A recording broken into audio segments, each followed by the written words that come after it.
안녕하세요. 늘 그냥 남들 사연 틀어놓고 일하던 사람인데 어떻게 사연을 이렇게 보내게 되었어요? 저는 지금 아픈 사람을 돕는 그런 일을 하고 있는 중이에요. 아마 직업을 들으시면 다들 하실지 모르겠네요. 바로 제 직업은 간병인입니다. 제 이야기를 들으시는 구독자님들은 뉴스나 주변에 아픈 사람들이 있다면 간병인이라는 직업이 무슨 일을 하는 사람인지 잘 아실 거라고 생각해요. 제 몇 년이라는 시간 동안 간병일을 하면서 아마 인생 처음이자 마지막일지도 모르는 깜짝 놀랄만한 일을 경험하게 되어서 이렇게 짧은 글 실력으로 사연을 쓰게 되었습니다. 과거에 저는 한 번의 이혼 경력이 있어요. 전 남편과는 좋지 않은 일로 헤어지게 되었지요. 남편은 사람과의 관계에서 손이 빠지지 않는 사람이었어요. 그런 남편과 그래도 잘 지내보겠다고 다분히 신경을 썼어요. 그러나 사람이 참는데도 한계가 있더군요. 계속해서 손을 올리는 남편을 전 도저히 참지 못하고 그날 바로 집을 나와 이혼하게 되었어요. 당시에는 뱃속에 아이가 있었어요. 아이에게 아빠 없는 자식이라는 오명을 남기기 싫어서 꿋꿋이 참고 있었던 건데 도저히 이 아이를 전 남편의 밑에서 키우면 안 되겠다 싶은 생각이 들었죠. 괜히 내가 참았다가 아이마저 나와 같은 불행을 겪을까 두려웠어요. 그리고 집을 나왔지만 따로 갈 곳은 없었죠. 친정에 연락을 해도 그리 넉넉치 않은 살림이었기에 나마저 덤으로 얹어 살기는 싫었어요. 그래서 어떻게든 혼자 힘으로 살아보자 노력했죠. 하지만 이날의 나의 선택을 전후회하는 날이 오리라 생각지도 못했습니다. 남자가 집에 들어왔으면 다녀오셨어요. 하고 인사는 못할 망정. 너 지금 뱃속에 들어있다고 나한테 유세 떠는 거야? 뭐야, 뱃속에 있는 게 뭐 대수라고? 아, 빨리 나가서 밥상이나 차려와. 늦게 들어온 지압이 챙길 생각은 않고, 에이, 여보. 나 정말 오늘은 힘들어서 그래. 그러니깐 제발 딱 오늘만 밖에서 저녁 나가서 먹고 오면 안 될까? 나도 몸만 괜찮으면 당신 밥 차려주지 뭐. 지금 일하고 나보다 더 힘들어. 그래서 집에 앉아있으면서 숟가락들 힘은 있어서 이렇게 점심은 잡섰어. 애배, 타고 그게 뭐가 그렇게 힘들다고 유난이야. 유난은 빨리 나가서 안 차려와. 이런 일이 일상이었던지라 어찌 집에 있을 수 있었겠어요. 아이가 생기기 전에는 저도 열심히 일을 하면서 살았던 사람입니다. 하지만 임신 경험이 있는 분들이라면 아시겠죠? 아이를 가진 후에 누가 어려운 몸으로 뭘 한다는 게 정말 힘든 일이라는 거요. 물론 사람에 따라서는 아이가 얌전해서 엄마를 덜 괴롭힐 수 있겠지만 그래도 입덧이나 이런 부분이 심하면 일하는 게 정말 힘들어요. 상황이 이러다 보니 저 보고 돈도 안 벌어오는데 밥은 먹는다며 저런 가부장적인 태도를 보인 전 남편을 정말 참을 수 없었죠. 아무튼 이렇게 집을 나온 저는 제 아이를 책임지기 위해서 발에 땀이 나도록 뛰어다니며 일을 했어요. 이때는 정말 안 해본 일이 없었죠. 당시에 적지 않은 나이였던 저를 받아주는 곳이면 무조건 들어가서 넙죽 일을 받아 했었어요. 그때 친해진 사람이 한 명 있었는데 바로 저희 옆집에 사는 언니였죠. 그 언니에게는 제 아이돌의 자식이 있어서 그런지 이야기가 참 잘 통하는 사람이었어요. 게다가 제 과거의 전 남편과는 달리 자상한 성격을 가진 언니의 남편도 있었고요. 이렇게 화목한 가정이라면 내 아이를 맡겨도 잘 보살펴주겠다 싶은 생각이 들었죠. 그래서 더 마음 놓고 제 아이를 언니에게 맡길 수 있었던 것 같아요. 이때 언니에게 얼마나 감사한 마음이 들었는지 모릅니다. 언니가 제 아이를 봐주지 않았다면 저는 이 아이를 데려갈 수 있는 직장을 찾아야 했을 테고 맘껏 놀고 싶은 아이를 제 옆에 딱 붙여두지 않아도 되고 혼내는 일도 생기지 않았으니 말이죠. 오늘 매번 이렇게 애를 맡겨줘서 너무 미안해. 내가 정말 언니 볼 면목이 없다. 그냥 내 자식도 읽으면서 겸사겸사 네 아들도 봐주는 거지. 둘이 같은 나이고 하니까 같이 자라서 나중에 소꿉친구처럼 잘 지내면 좋잖아. 너랑 나 사이도 그렇고 그러니 너무 신경 쓰지 마. 그래도 매번 미안해서 그렇지. 내가 챙겨줄 수 있는 게 이런 것밖에 없어서 미안해. 저도 사람의 도리를 아는지라 제 아들을 봐주는 언니에게 항상 고마움의 표시로 제가 할 수 있는 한도 내로는 항상 살해를 했습니다. 그렇게 둘이 잘 자라 어느덧 학교를 들어갈 나이가 되었어요. 아직 저학년인지라 눈을 뗄 수 있는 나이는 아니었지만 그래도 잘 살아주었다 싶어서 뿌듯하더군요. 그런 와중에 일이 생긴 겁니다.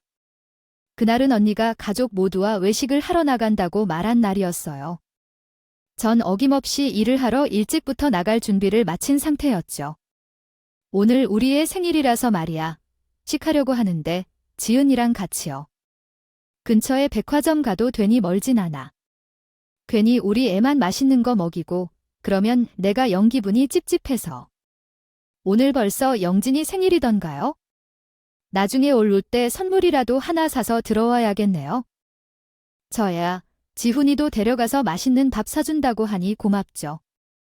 언니, 그럼 이거 얼마 안 되지만 본인 가족들이 모두 외출할 거라고 하여 혼자 남아있는 내 아들 지훈이가 걱정된다는 언니가 직접 챙겨주겠다고 말하니 정말 고맙더라고요. 근처에 좋은 백화점 하나가 생겼는데 거기서 밥을 먹겠다고 하니 그러라고 했습니다. 거기에 저는 그런 언니의 마음 씀씀이에 감동해서 얼마 안 되는 돈이지만 맛있는 거 많이 사 먹어라 언니의 손을 돈을 좀 쥐어주고 일을 나갔습니다. 그렇게 저녁에 일을 거의 마쳐갈 쯤 전화 한 통이 왔어요. 왠지 모를 불안한 마음이 들었고 핸드폰을 확인하니 발신자는 언니, 괜찮아요. 얼마나 좋은지 몰라요. 우리 지훈이가 어디 갔는지 왜 그런지요. 우리 지훈이 어디 갔는지 알 수가 없어요. 이런 일이 있을 줄 상상도 못했어요.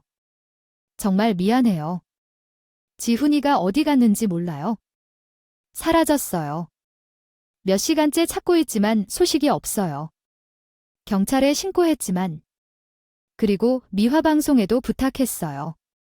지훈이가 나라면 안 될 일이에요. 성인이 사라지면 안 된다고 말했는데 게임장이나 로보트 왕국 같은 곳을 살펴봤지만 아직 안 나왔어요. 지금 거기로 바로 가볼게요. 조금만 기다려주세요. 경찰들이 제가 가기 전까지 기다려 달라고 해줄 거예요. 그날 상사한테 이유를 말하고 백화점으로 갈게요. 갔습니다. 어떤 정신으로 설명을 했는지 아직도 기억은 잘 안 나요. 그렇게 도착한 백화점에는 언니 말대로 경찰이 와서 뭔가 찾고 있는 기색이 역력하더군요. 게다가 이미 한 번 수색을 한 상태인지 현장은 아수라장이라는 말이 어울릴 정도로 난장판이었어요. 아유, 오늘 내 생일인데 이게 뭐야? 왜 지훈이 없어졌다고? 우리 맛있는 거 뭐 먹으러 가는데 알 좀 가만히 좀 있어라. 지금 친구가 사라졌다잖아. 내가 이렇게 철이 없는데 당신 제대로 교육하고 있는 거 맞아? 어딘가 자상한 거는 거리가 멀어 보이는 남자와 어린 나이에 맞는 땡깡을 부리고 있는 언니의 아들.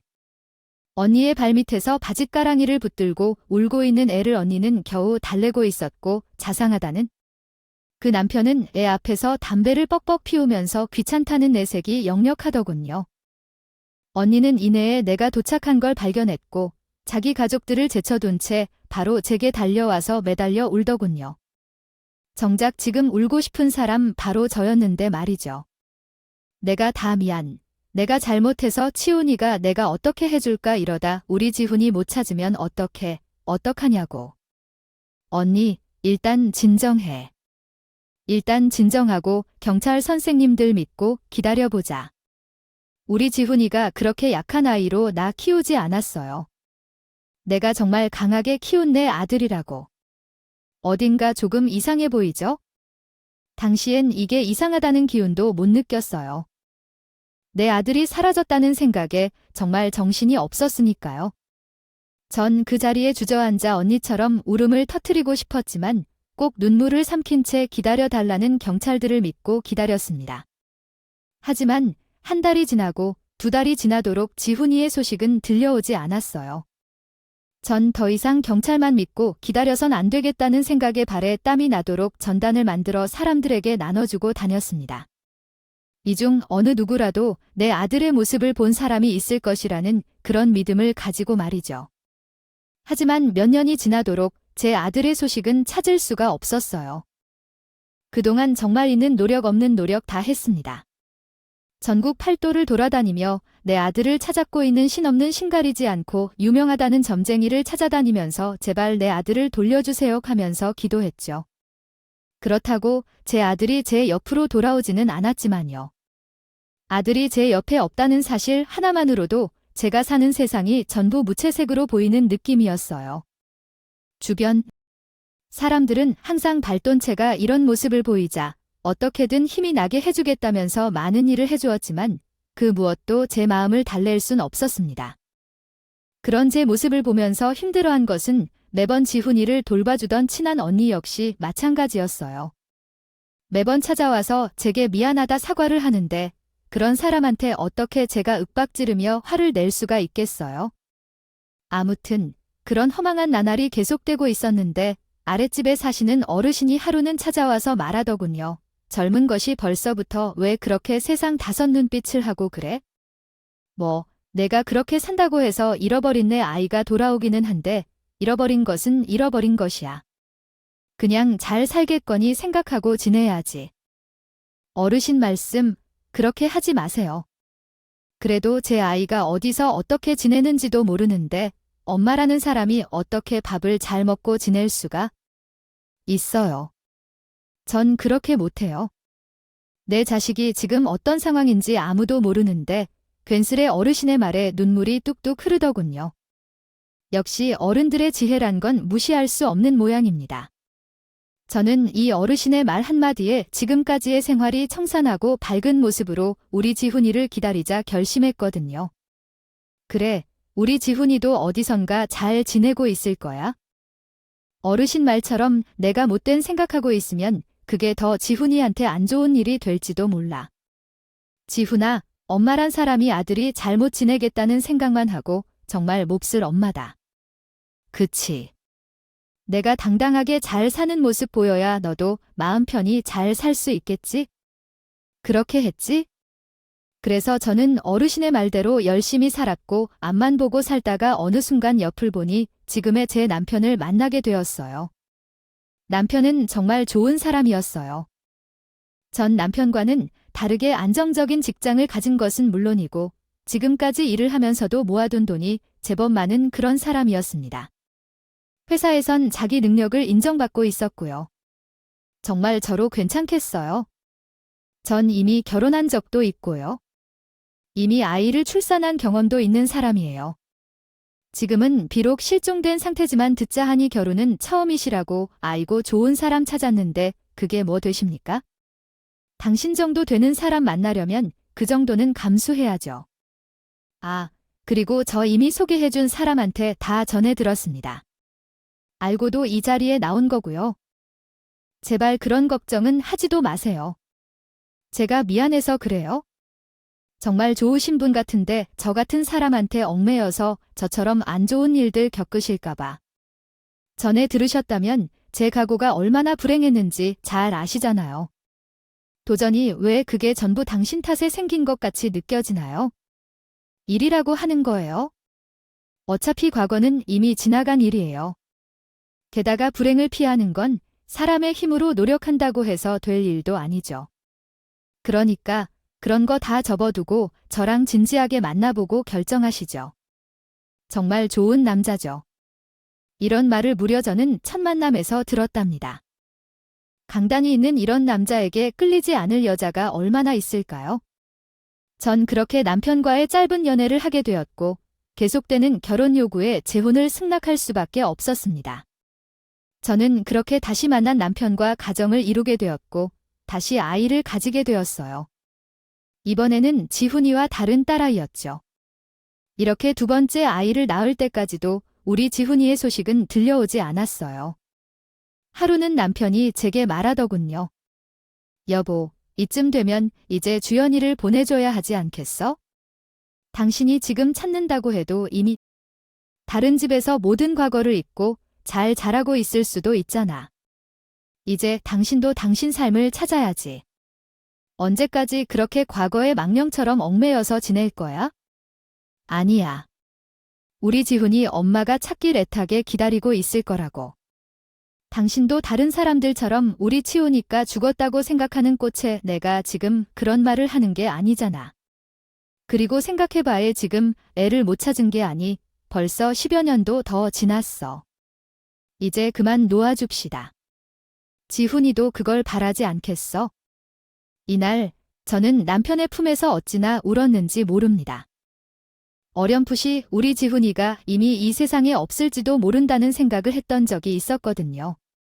그걸 어떻게 남편이 꿰뚫어보고 선갈팡질팡하는 제가 결정할 수 있도록 강하게 밀어붙여준 건지도 모르죠.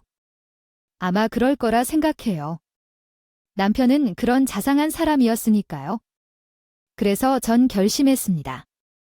남편과 함께 가서 어렵게 지훈이의 사망 처리를 하게 되었고 우리 가족만 아는 자그마한 묘도를 만들어서 매년 지훈이의 생일에 가족 모두가 함께 시간을 보내고 오고 했거든요. 그렇게 점점 지훈이는 제 마음으로 묻으려는 노력을 했던 것 같아요. 제 과거는 여기까지입니다. 조금은 길어서 치료하게 느끼셨을지 모르겠어요. 어쨌든 지금부터는 정말 제가 겪은 놀라운 일을 이야기하려고 해요. 지훈이를 묻겠다 생각한 호기로운 시절을 지나 나이가 점차 들어가니 점점 할 수 있는 일도 줄어들기 시작하더군요.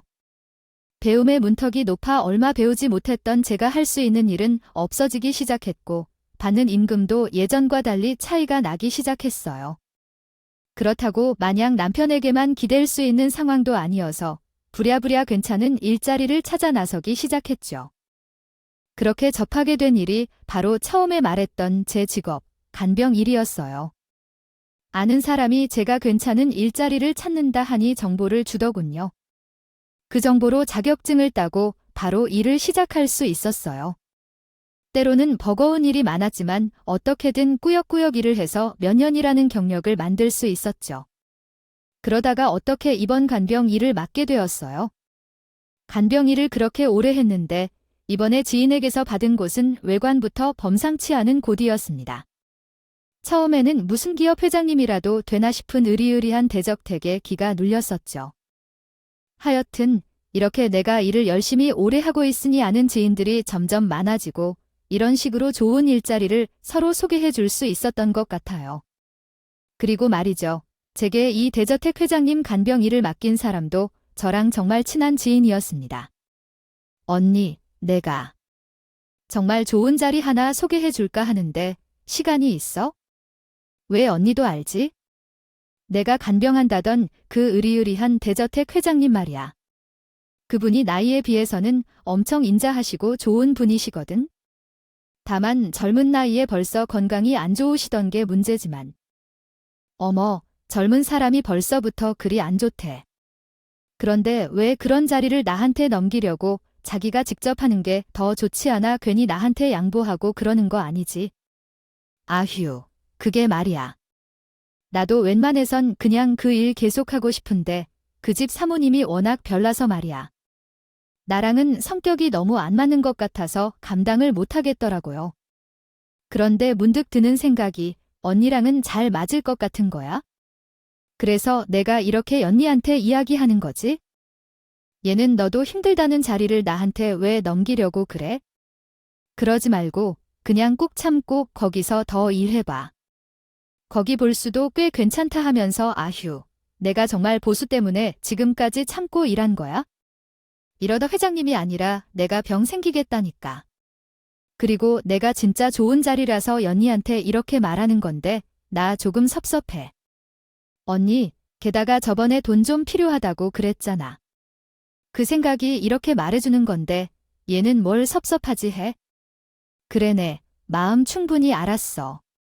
고마워. 내가 그렇게까지 말하니까 내가 한번 받아서 잘해볼게. 그럼 서로의 집안 사정까지 터놓고 지낼 정도로 친한 사이였기에 지인은 제가 돈이 급하다는 사실을 잘 알고 있었어요. 아마 충분히 버틸 수 있었을 텐데도 저한테 일을 넘기게 된 것은 아닐까 걱정이 되었지만 제 팔자가 상팔자였기에 전 자존심을 내려놓고 지인의 친절을 받기로 했습니다. 사실 이번에 사회초년생인 딸이 결혼을 하겠다면서 급전이 필요하다 했거든요. 평소에 과소비를 하지 않던 저희였지만 결혼은 좀 별개 이야기잖아요. 그래서 급히 돈이 필요하게 되었어요. 언니, 이번에 딸이 결혼한다면서 언니 닭다리다며 아휴, 계집애. 자기 엄마가 이렇게 힘들게 일하고 다니는 거 뻔히 알면서. 아니, 그래도 부모한테 잘하겠다고 대학 졸업하자마자 일 찾아서 나가내니까? 오히려 지금도 미안하다고 그러면서 극전이 필요하던데 어떡하니? 언니도 이렇게 보면 사람이 참 바보 같다니까. 아무튼 요즘 직구하는 것도 그렇고 애들 결혼하는 것도 그렇고 왜 이렇게 돈 없으면 안 되는 일이 많은지 모르겠어? 에휴, 그러니까. 내가 이렇게 언니한테 일 양보하는 거 아니야? 사모님은 아무튼. 언니가 어떻게 잘해봐. 그래, 너무 고마워. 내가 괜히 너 일 잘하고 있는 자리를 빼는 건 아닌지 모르겠다. 예전부터 꾸준히 하던 god이잖아. 그래도 괜찮아. 우리 애들은 아직 돈 얘기를 속삭이는 적은 없으니까. 그리고 사람 사는 게 서로 돕고 그렇게 사는 거지 뭐. 나중에 어머니가 더 잘 나가면 더 좋은 자리 소개해주면 되잖아. 나도 이득 보고 언니도 돕는 거다. 받으니까 부담 갖지 말고 일하러 갈 딸 결혼은 잘 준비해서 보내줘야지. 보보 자르는 사모님의 성격이 별로 좋지 않다 말하는 지인의 말이 왠지 마음에 걸렸지만 평소에 지인이 그 집에서 간병일을 하고 받는 보수를 알고 있었기에 가만히 일을 넘겨받았습니다. 게다가 이렇게까지 나를 생각해서 말해주는 사람에게 어떻게 안 받겠다. 단호하게 말할 수 있었겠어요? 제가 이렇게까지 찝찝해하는 것도 어찌 보면 당연한데요. 보통의 간병일보다 그 집에서 주는 보수가요. 거의 배가 넘는 금액이었거든요. 그런 돈을 같은 시간이라고 받을 수 있다고 하니 어느 누가 눈이 안 돌아가겠어요? 어차피 하는 일은 다 똑같은데 말이에요. 급전이 필요해 본 사람이라면 아마 제 심정을 충분히 이해할 것이라 생각합니다. 그렇게 찾아간 대저택은 정말 말로만 듣던 그런 대저택 느낌이 아니었어요. 정말 으리으리한 곳이었죠. 그저 밖에서 살짝 보이는 안쪽 풍경만 보더라도 혀를 내두를 정도였으니 말이에요. 정원은 굉장히 넓고 심지어 이 집의 현관은 도대체 어딘가 싶을 정도로 집으로 들어가는 문이 밖에서는 보이지도 않았어요. 그런 집의 분위기에 압도되어 저는 심호흡을 천천히 하고 선 현관 옆에 달린 초인종을 눌렀죠. 안녕하세요. 오늘부터 여기 간병일에 맡게 된 사람이에요. 문 좀 열어주실 수 있을까요? 제가 봐야 하는 환자는 어디 있나요? 제가 따로 알아둬야 할 주의사항 같은 내용은 어떻게 입어요? 일을 하러 오셨으면 그냥 들어와서 말을 해야죠. 그렇게 밖에서 대놓고 누가 보면 어떡해요? 저희 집이 무슨 집안인 줄 알고 아무튼 그렇게 밖에 세워두고 서로 이야기할 문제는 아니니까 문 열어드릴게요. 안쪽에서 들어와서 이야기하시죠. 목소리에서부터 벌써 지인이 말했던 사모님의 모습이 보이는 것 같더군요. 전속으로 한숨을 쉬면서 삑 하는 소리가 나면서 열린 문으로 들어갔습니다. 대저택 안에는 꽤 넓은 부지로 되어 있더군요.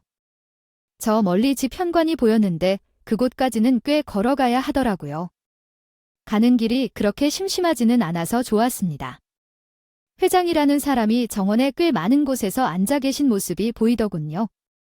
공을 들이는지 꽃과 나무들로 정원이 예쁘게 꾸며져 있었거든요.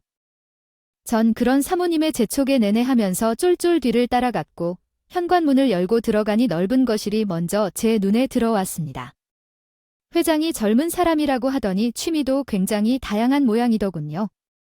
악기에 많은 미술품이 여기저기 전시되어 있고 한켠에는 골프채도 여러 개가 놓여 있었죠. 게다가 제가 알지 못하는 다양한 도구들이 여기저기 흩어져 있었습니다. 제가 그렇게 또 한눈을 파니 사모님이란 사람이 한숨을 쉬면서 제 팔 한쪽을 세게 붙들고 이끌더군요. 아, 정말 사람이 왜 이래? 이렇게 한눈 파는 사람한테 내 남편 맡기겠어요. 당신, 여기 정말 일하러 온 거 맞아. 빨리, 당신 간병할 사람이나 보러 가자고요. 사모님은 신경이 바짝 곤두서 있는 사람처럼 보였어요.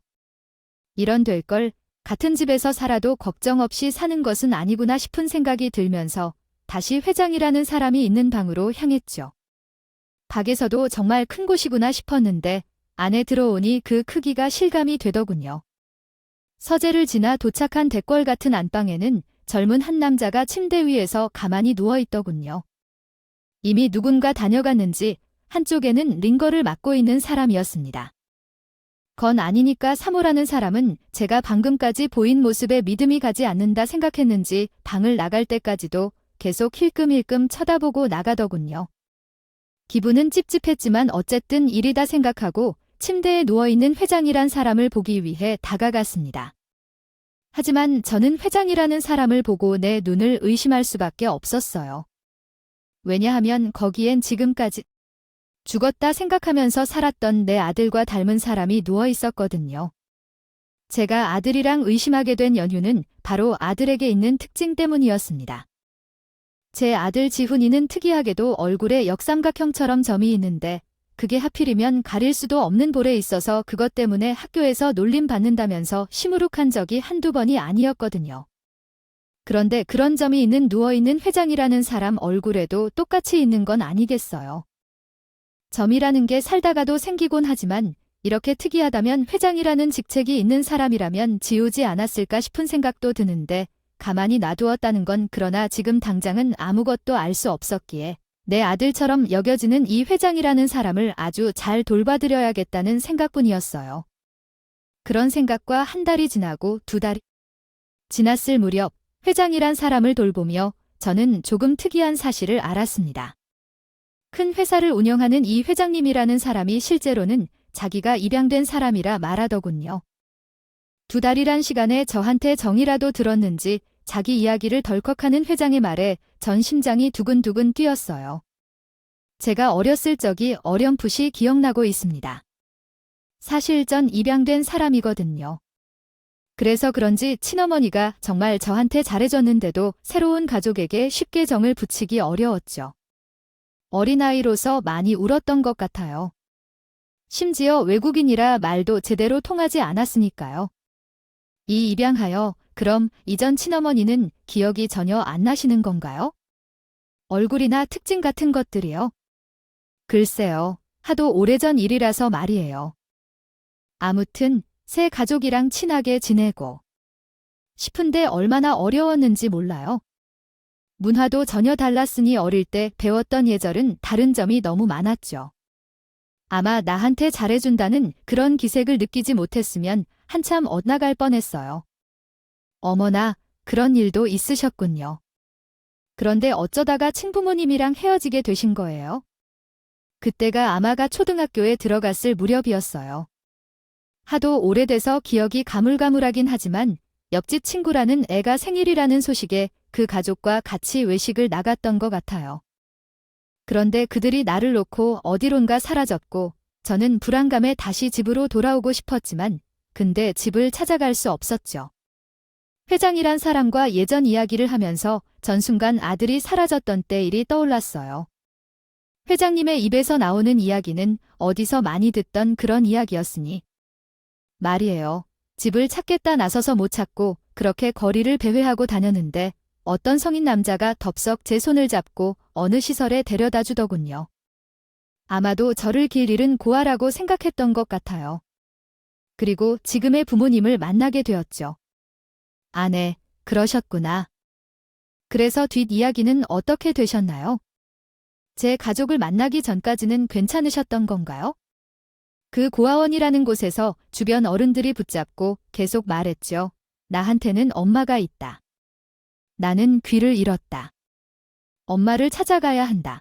그런데 어른들은 엄마라는 사람이 널 버리고 간 거라며 아무도 제 말을 들어주지 않았어요. 처음에 믿지 않았지만 끝낼 저를 찾지 않는 엄마에게 날 버렸구나 그런 생각이 들더군요. 저는 눈물을 뚝뚝 흘릴 수밖에 없었어요. 찾아 헤맸던 아들을 왜 못 찾았는지 그 이유를 오늘에야 알게 되었거든요. 제가 눈물을 뚝뚝 흘리니 회장님은 당황하면서 저를 달래려고 했지만 실패하곤 제가 울음을 그칠 때까지 기다려 주었습니다. 그런 회장님에게 전 말했죠. 회장님이 과연 믿어주실 줄 모르겠지만 제가 회장님의 친언니가 되는 사람입니다. 지훈아, 엄마야. 엄마 기억하고 있는 거지. 제 말에 회장님은 멍한 표정을 지었으나 이내에 한 회사를 이끌어가는 수장밖에 이성적으로 판단하려 노력하더군요. 당신이 내 친엄마라고요? 그럼 왜 그때 절 버리고 가셨나요? 왜 우리를 찾지 않았냐고요?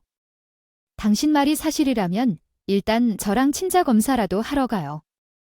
지금 당장 저는 자신을 버렸다 말하는 아들의 모습에 그저 고개를 끄덕일 수밖에 없었어요. 친절 검사 결과 다행히도 회장님과 저는 가족관계라는 판명이 났고 검사 결과지를 계속 보고 있던 제 아들 회장님도 저처럼 눈물을 뚝뚝 흘리면서 말했죠. 도대체 왜 날 찾지 않았어요? 내가 아들이라면 당연히 절 찾으셨어야죠. 그 옆집 사람이라는 사람이 나한테 어떤 짓을 하고 다녔는데 저는 아들의 입에서 나온 옛날에 친했던 언니의 소식에 물음표가 떠오르더군요. 이렇게 트인 공간에서 말하면 안 되겠다 싶어서 얼른 집으로 돌아가서 이야기하자면 아들을 달랬고 아들은 눈물을 뚝뚝 흘리면서도 다행히 제 말을 따라주었어요. 서재에 앉아서 서로 이야기를 하는데 아들의 입에서 나온 이야기는 정말 충격적이었어요. 알고 보니 옆집의 아들을 자주 봐주던 친한 언니는 제 아들을 봐주는 척하면서 오히려 괴롭혔던 사람이더군요. 게다가 그 일에 그녀의 가족 모두가 가담을 했다는 겁니다. 이 어처구니 없는 이야기를 들으며 전 정말로 넋이 나간다는 게 이런 거구나 싶었어요. 아, 왜 그런 일이 있었으면 진작에 나한테 말하지 않았어? 내가 말만 했다면 그랬다면 난 무리해서라도 널 그 집에 맡기고 다니지 않았을 거야. 그런데 왜 당시에 그 사람들이 내게 얼마나 많은 압박을 놓고 다녔는지 알기나 하세요? 그 사람들은 자신들이 나한테 하는 행동을 엄마한테 말하면 좋아, 엄마, 둘 다 절대 가만두지 않겠다며 협박까지 했었다고요. 뭐, 어린 너한테 협박까지 했다고? 그럼 그날 백화점에서 어쩌다가 그렇게 된 거야? 저번에 분명 그 사람들이 잠시 사라져서 놀란 마음에 집을 찾아다녔다고 했잖아. 아, 그날 백화점 말이죠. 그 사람들은 자기 자식이 최고라고 나 같은 거지는 자신들이 밥 먹는 사이 밖에서 기다리라고 했어요. 전 한참을 기다렸지만 그 사람들은 저희를 찾지 않더군요. 불안한 마음에 제가 직접 가게에 들어가서 그들을 찾았지만 그들은 코빼기도 보이지 않았어요. 그러면 그 옆집 식구들을 찾겠다고 나서다가 그랬던 거니 그런 거야? 아니요, 그러진 않죠. 그 사람들이 날 괴롭혔으니 그저 집에 돌아가서 난 엄마랑 같이 있어야겠다는 생각을 했던 것 같아요. 너무 어릴 때라 가물가물하긴 하지만 내가 분명 너한테 말했잖아. 길을 잃었으면 그 자리에 가만히 있으란 말이야. 그랬으면 이 엄마가 널 찾아갔을 거 아니니 제가 그냥 그 자리에서 기다렸다 생각해요. 그 사람들이 그날 나한테 했던 말을 들으면 당신도 저를 분명히 이해할 거려. 저보고 그러더라고요. 여기서 가만히 기다리고 있지 않으면 엄마한테 만에 하나 연락이라도 하면 저를 어디서도 찾지 못하게 꽁꽁 숨겨버리겠다고 말이에요. 어린 마음에 집을 찾겠다 나선 것도 정말 대단한 일이라고요. 충격적이었죠. 이런 뒷이야기가 있을 거라고는 상상도 못하고 살았으니 말이에요. 그러면 그간 내 자식 잘 돌봐달라줬던 돈은 전부 어디로 갔을까 하는 생각이 퍼뜩 들더군요. 생각해보니 옆집 언니는 생각보다 사치를 자주 하던 사람이었어요. 버는 돈에 비해서 말이죠. 아마 내 돈도 다 그 부부의 유흥에 사용되었다는 걸 생각하니 분노가 치밀어 오르더군요. 제 자식은 방구석에서 그들의 협박에 벌벌 떨면서 살았는데 그래서요? 양 부모님의 회사에서 어느 정도 자리를 잡은 뒤에는 그 사람들의 정보를 구하기 시작했어요. 알고 봤더니 그 가족 모두가 전과 범이라고, 남편은 전과가 수두룩하고 그 자식이라는 놈도 얼마 전까지 사기로 감방까지 갔다 온 건 알고 계세요. 참 부끄러운 건 말이에요. 전 그때 아들을 잃어버린 이후로 그 친한 언니라는 사람의 소식을 일부러 끊고 자랐어요. 그 언니 얼굴만 봐도 아들이 생각이 났으니 말이에요. 그리고 내 아들을 잃어버린 사람이란 생각에 더 발걸음하기도 싫었거든요. 하지만 이날 아들에게 모든 일의 전말을 전해 듣고 전 당장에 지금까지의 일을 듣기 위해 언니에게 연락을 했습니다. 수소문을 해서 전화번호를 알아내려고 했는데 아들이 몇 년 전에 그 집구석 뒷조사를 하면서 알게 된 개인 정보들이 있어 그 번호를 보고 연락을 했더니 다행스럽게도 받더라고요. 간만에 연락해서 대뜸 그때 일에 자세히 말하라 하면 경계를 할까 싶어 오랜만에 만나서 식사나 하자 불렀죠. 그리고 그 날짜는 아들에게도 미리 전달을 했습니다. 아들은 병으로 편치 않은 몸이지만 본인도 그때 일을 용서할 수 없다며 복수의 의지를 불태웠거든요. 언니, 아이야, 요즘 왜 이렇게 연락이 안 돼? 집에 무슨 일이라도 생겼어? 오랜만에 우리 만나서 식사나 한번 해요. 차도 마시고. 아이고야, 오랜만이다. 그건 잘 지내고 있었어? 너 재혼했다는 소식은 들었어. 왜 나한테 청첩장 안 보냈니? 나 너무 섭섭했던. 그게 뭐 좋은 일이라고 보내겠어? 처음도 아니고 두 번째인데 그냥 조촐하게 가족끼리만 했어. 그럼 다음 주에 우리 보는 거죠? 이렇게 만난 언니의 입에서 저는 그날의 진실을 들을 수 있었습니다. 그래서 언니, 나 아들 찾았다는 소식은 들었어. 우리 아들 엄청 잘 나가고 있던 거 있지? 집도 우리 유리한 곳에 살고 있고 말이야. 어머, 아니 그게 정말이니? 너무 잘 됐다. 그래서 지금 얼마나 잘 살고 있니? 그런 얘기를 해. 어릴 때 내가 자기 열심히 봐준 그런 것도 다 기억하고 있대. 낳아준 사람도 부모지만 돌봐준 사람도 거의 부모라고 해. 언니의 가식적인 모습은 토할 만큼 역겨웠지만 꿋꿋이 참고 아들이 제게 말해줬던 계획대로 이야기를 꺼내기 시작했어.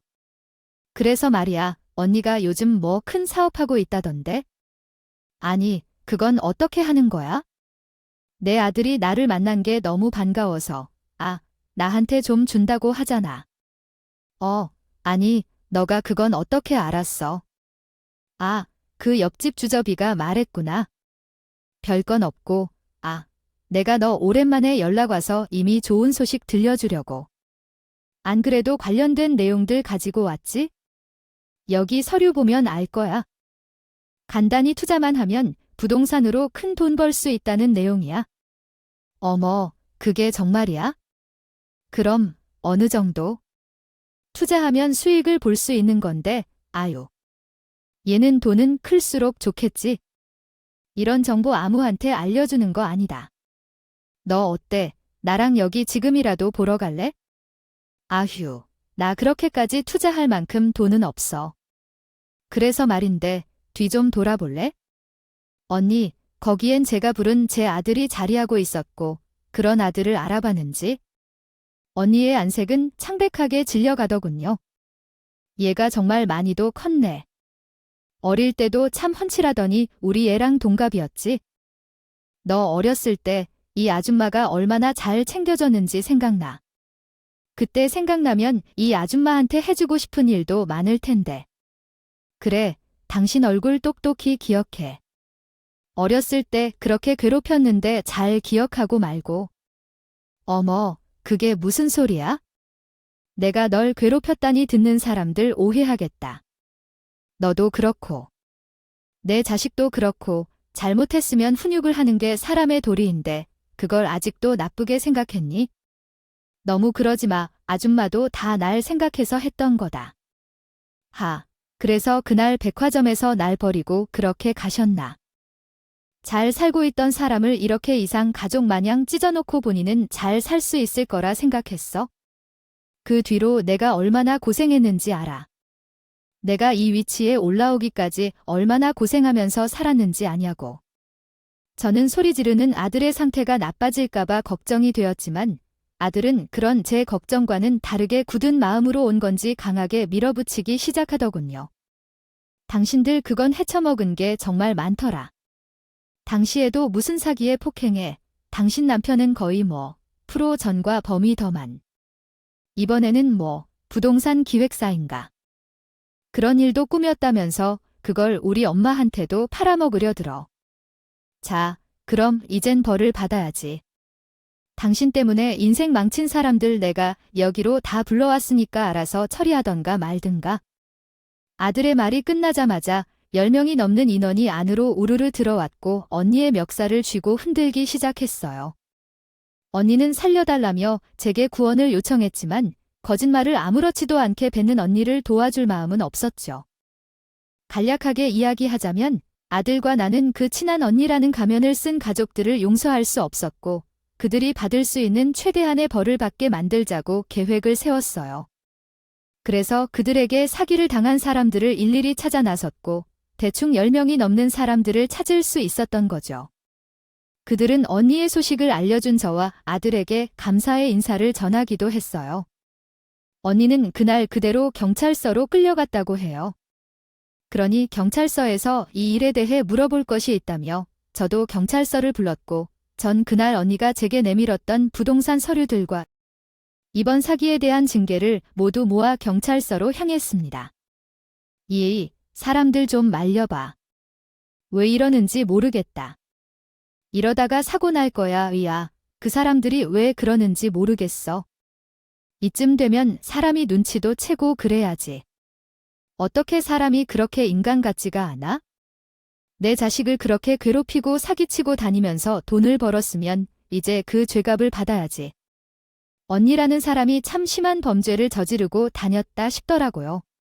그날 그 자리에 경찰도 함께 왔었는데 이렇게 바로 구속되어 창살 안에 있는 것을 보니 말이에요. 아무튼 언니는 20년 전에 내 아들 실종과 관련된 벌은 시간이 오래되어 받지 못했지만 이번 사기로 인해 모든 재산 몰수는 물론 감방에서 꽤 오랜 시간을 지내게 되어서 일단은 제 속은 일부 풀렸습니다. 참 무서운 사람이었어요. 어렸을 때 난 어머니가 저 무서운 사람들에게 맡기는 걸 보고는 날 사랑하지 않는구나 생각했었죠. 그리고 제가 집에 가지 못한 그날부터 왜 나를 안 찾아오는지 엄청 분노했었고요. 알고 보니 그렇게 다 오해였던 거군요. 내가 널 어떻게 지키고 키워왔는데 널 사랑하지 않았겠니? 난 정말 그 옆집 언니가 너한테 잘하는 줄 알았어. 너도 아무 말 없이 잘 자라고 있었으니 내가 부족하지 않는 살만 가져다주면 우리 모두가 행복하던 생각만 했다. 그런데 그런 일이 있을 줄이야. 뭐 오래 묵은 쾌쾌한 이야기 꺼내서 뭐 하겠어요. 이제부터라도 잘 살면 되죠. 이왕 이렇게 되었으니 저희 가족 소개해 드릴게요. 참, 제 아들의 병은 한국에서 흔하다는 사대암 중 하나였어요. 다행스러운 건 지금은 당장 수술을 받고 얼마 시간이 지나지 않아서 운신이 불편하다는 거였지? 예우는 좋은 편에 속겠죠. 자신이 지금까지 벌어둔 돈을 이렇게 쓰려고 벌었나 보다 하며 후퇴하게 웃는 아들이 저는 참으로 대견하게 보이더군요. 하루는 아들과 예전 제 모습에 대한 이야기를 나눴어요. 내가 널 찾기 위해서 얼마나 노력했는지 알긴 하니? 무슨 노력을 하셨는데요? 저한테 한 번도 이야기해 주신 적 없으니 저는 모르죠. 정말 할 수 있는 일은 다 했지? 용하다는 사람 찾아가서 굿도 하고 신이란 신은 다 찾았던 것 같아. 절에 올라가 108배도 했었고 주말에 매일 교회도 나갔지?